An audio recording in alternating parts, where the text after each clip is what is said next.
د چارو یو شمېر کارپوهان وایي ایران د افغانستان د تلپاتې دښمن په توګه د ټولو بنسټیزو پروژو د مخنیوي هڅې کوي او د افغان حکومت د کمزوري کولو لپاره د وسلوالو طالبانو ملاتړ کوي. نیمروز کې د کمال خان بند د اوبو ذخیره کولو او د 2 دروازو خلاصون سره هم مهاله تهران کې د ایران له لوري د وسلوالو طالبانو مشران ته سرې قالینې فرش شوې. لوړپوړو چارواکو سره ملاقاتونه برابر او په خبري کنفرانس کې د طالب ویان سهیل شاهین له لوري د افغان حکومت د ختمولو اخطارونه ورکړل شول. د چارو یو شمېر کارپوهان وایي ایران غواړي چې د ټولو نړیوالو اصولو خلاف افغانستان کې د اوبو د بندونو او نورو بنسټیزو پروژو د جوړولو مخنیوي وکړي ترڅو په وړیا توګه اوبو ترلاسه کړي.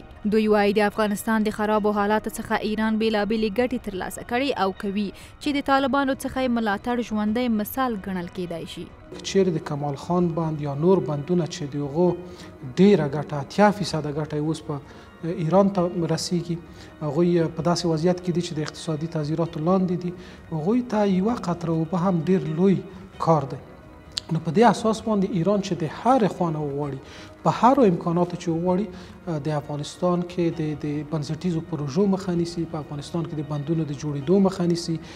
تاسو څه فکر کوئ چې هغلته به د فاطمیون په نامه څوک نه وي؟ دوی په خپله وزیر د خارجه اعلان کړ چې موږ که په هر ځای کې وي هر څوک چې وغواړي د فاطمیون لښکر ته ورداخلولی شو. په وردګو کې د خپل سري وسلوال علیپور راپورته کېدل او د یو شمېر ایران پلوه سیاسونو له لوري د حکومت ضد څرګندونې هم خلک د کمال خان بند جوړېدو پر خلاف ایران له پلانونو څخه ګڼي.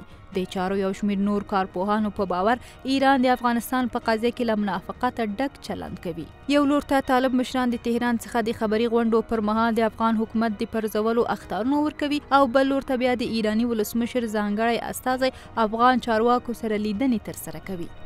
د دوی په وینا د نیمروز د کمال خان بند د کارونو بشپړېدا ایران له حده زیات وارخطا کړی ځکه د افغانستان د دښمنانو سره مرستې او هر اړخیز ملاتړ کوي. د نیمروز په ولایت کې د کمال خان بند جوړ شوی دی او دغه اوبه د ایران دولت ته تللې نو په همدې مناسبت باندې د دغه اوبو منحصر کول او انحصار کول یا بندیدل د ایران دولت ته ستونزې جوړوي. په همدې مناسبت باندې ایران مخالفینو سره ناستې شروع کړي دي هغوی هلته دعوت کړي دي چې په ټولنیزو رسنیو کې هم افغانانو د کمال خان بند د 2 دروازو د خلاصون او د اوبو د ذخیرې په خوشحالۍ کې بیلابېلې لیکنې کړي دي.